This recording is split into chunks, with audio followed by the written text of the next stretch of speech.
I've always wanted to go here for a walk down at Scusset Beach. So today's the day. Probably should go around this. Once you get in here, it's kind of like a nice little walk. It's almost like a road. Work never goes away.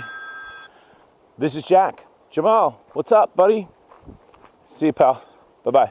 Nice guy starting his agency. A little tight on the trail now. Ooh, pretty yellow. Probably goldenrod. Probably not good for my allergies. Supposed to be a good view. Let's take a look. We used to have military weapons up here. Yeah, 155 millimeter gun right here. Right here, looking out over the entrance of the Cape Cod Canal. World War II. 155 millimeter field artillery piece. That's a pretty big gun. 20-mile range. Oh wow, definitely worth coming up here. Check it out. Wow. What a beautiful view. That's just gorgeous. Bet you those houses weren't there during the Second World War. That's pretty cool. This whole area here that's grown in over the last, say, like 70 years, except for the road, used to be a camp for the Coast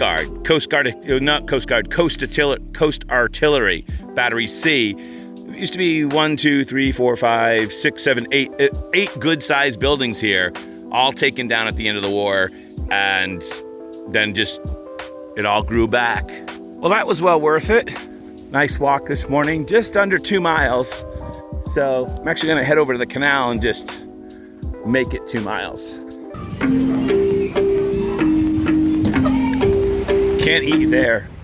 Drive-through window. Man, who would do that?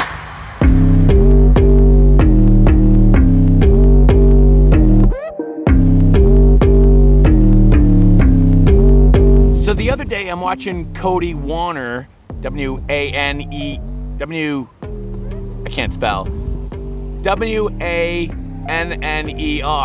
Yeah, Cody. And hey, and he's got his Insta360 1X like out the back window of his car, and I'm like, that gives you like a drone shot. And so on Twitter I asked him, how'd you do that? I mean, what'd you use as a stand? And he said he used a light stand. And then I remembered that I spent the money on this like extended Insta360 1X stick. I mean, it's tall. And I said, I can do that. So here's the setup.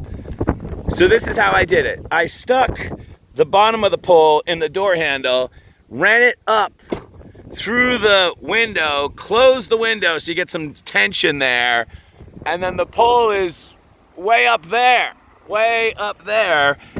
and then you control it with your iPad in the passenger seat. You do need to hold this a little bit, and you wouldn't want to do that on the highway or anything like that, but totally works.